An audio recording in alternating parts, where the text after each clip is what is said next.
Hello people, I'm the Comic Book Gamer. Today I'm going to be counting down my top 5 favorite assassins slash mercenaries slash just guns for hire in the DC and Marvel universes. So yeah, just random Batman Arkham Knight gameplay in the background because I figured that'd be okay for this type of video.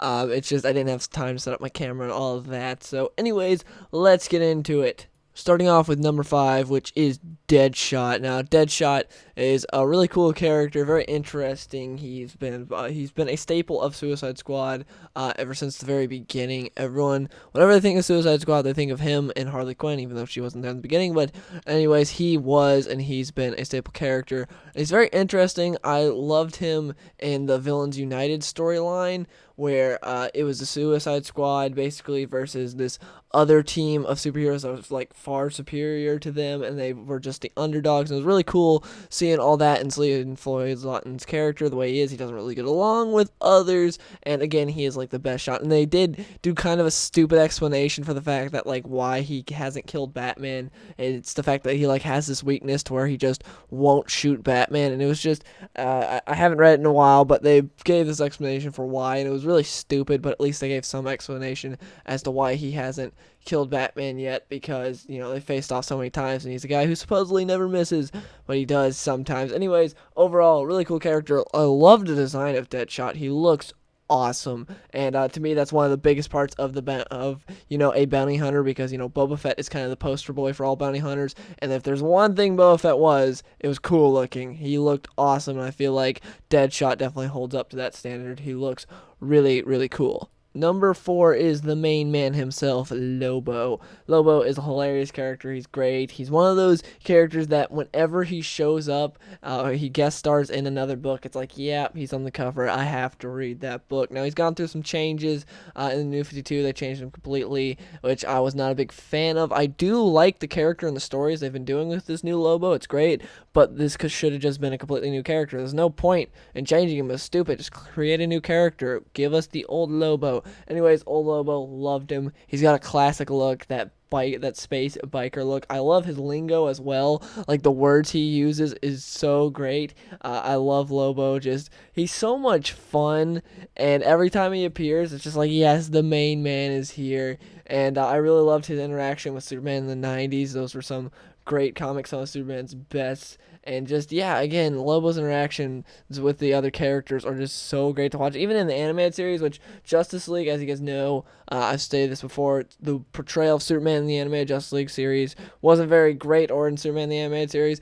But Lobo, I loved it whenever he showed up. The voice actor was perfect for him, and how they showed him was great. And I just loved Lobo in that series. Just all around, Lobo is awesome.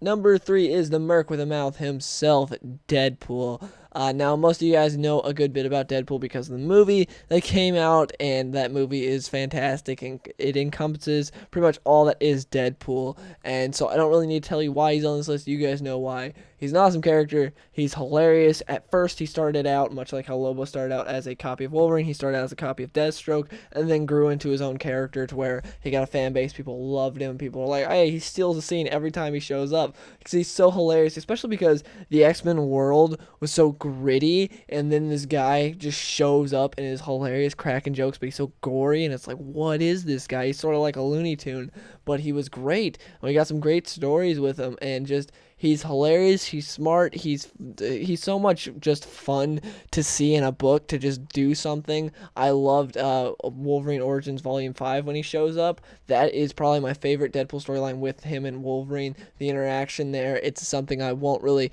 talk about too much because I don't want to spoil what happens in the book, but it seriously is a fantastic book. And the way Wolverine and Deadpool interact, and you see things from Deadpool's point of view, and you're like, this guy is completely nuts, and that's why I love him. But anyways, yeah, number 3, Deadpool. Now, number 2, he was a hero to some, a villain to others, and wherever he rode, people spoke his name in whispers. He had no friends, as Jonah Hex, but he did have two companions. One was death itself, and the other, the acrid smell of gun smoke. Yes, Jonah Hex is number 2. This character is so cool. He's a definition of badass. He's like if you combined Josie Wales, the man with no name, and the stranger from High Plains Drifter all into one character, and then cranked up the badassness by 10, you would get Jonah Hex.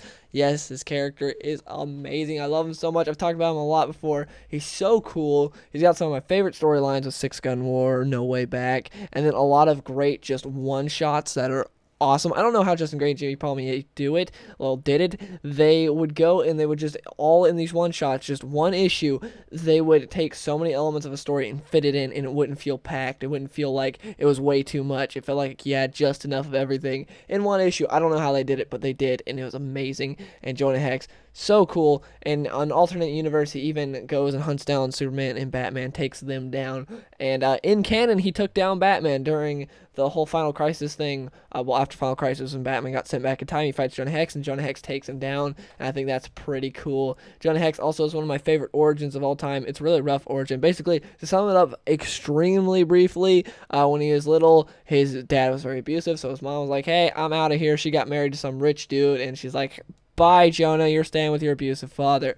Father kept kicking the crap out of him till one day his father needed safe passage through Apache territories, and they wouldn't let him through. He's like, hey, take my son as collateral. So sold his son to Apaches, and they kept him as a slave until one day when he saved the chief's he saved the chief's life, and then he was like, oh, you're an honorary member of the tribe now, you're no longer a slave. And then the chief's son was jelly because of that, and the fact that a girl in the tribe liked Jonah Hex, and so he decided to set him up one day to where Jonah went and got captured, and he ended up fighting for the South in the Civil War because he got captured and stuff. And again, I'm being very brief about this. He fights in the Civil War for the South, and until one day when he gets captured by the North, and they just whip the crap out of his face, and they send him up a river, and then he gets saved by some people, and then eventually he gets back to the tribe he was with, and he's like, hey, that dude betrayed me, and I want to fight him. So they fight with axes. It's the Apache way. It's like some tradition. Jonah Hex's axe breaks because, he sabotaged it, the bad son. And so then Jonah Hex pulls out a knife, kills him, and they're like, hey, that's not the Apache way. You did wrong. And then he was like, well, my axe broke because that guy sabotaged it. He did wrong. And they're like, we don't care. So they tie him up, and then they burn a tomahawk onto his face. So it's a combination of his face being whipped really hard by the Yankees and his tomahawk being burned onto his face that made his face look like that. Either way, you guys should definitely read Jonah Hex, and he's just the ultimate badass, awesome bounty hunter. But he is number 2. Number 1 is Deathstroke the Terminator. Now, most of you guys saw this coming because I'm a huge Deathstroke fan. I love it so much. So cool. And, I love his design, his original design. It's so awesome. And the character, again, he's got an amazing origin as well.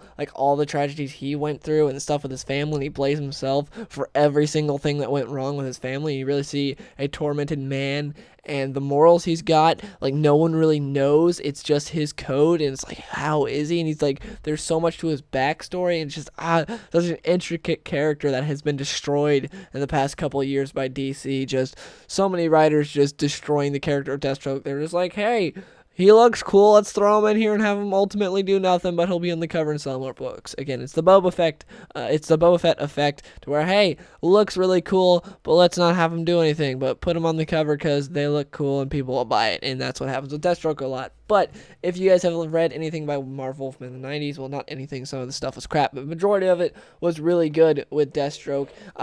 He was in Judas Contract, one of the best graphic novels of all time. He's the main villain in that, except for the fact that it's way more complicated than that. He's not really a villain, he's an anti-hero, and that's what was really interesting. Was for years, people read him as Teen Titans, and it was okay, he's Slade, he's Deathstroke, there's some complications to him, but he's pretty much a villain. And then his solo book came out, and it's whoa, this guy's not a villain at all, he's an anti-hero. He actually has a code to things, and it's what is this guy all about? I don't know. I need to keep reading the series to find out, and you learn more and more about Deathstroke, and he's just so awesome because, again, he's a very intricate character, a very interesting, complicated character that's not just on the surface. Yeah, he's a guy with one eye that likes money and killing people, and that's the main problem with a lot of writers, is that's what they think. They're hey, he looks cool, he likes money, he kills people. That's all there is to him. And so they'll have him show up in their book, and he'll be like, if the money's right, I'll kill him. They'll be like, here's $50 million. They'll be like, okay, I'll kill Batman. It's like, what?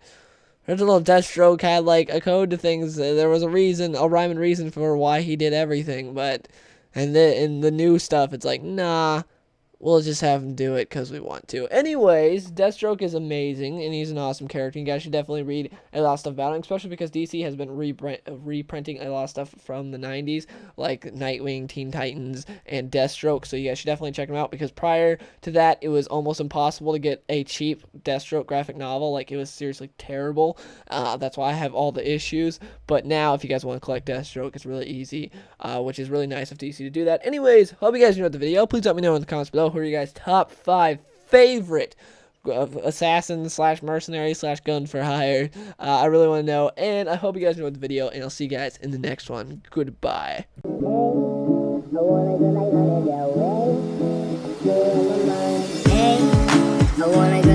Del Rey. I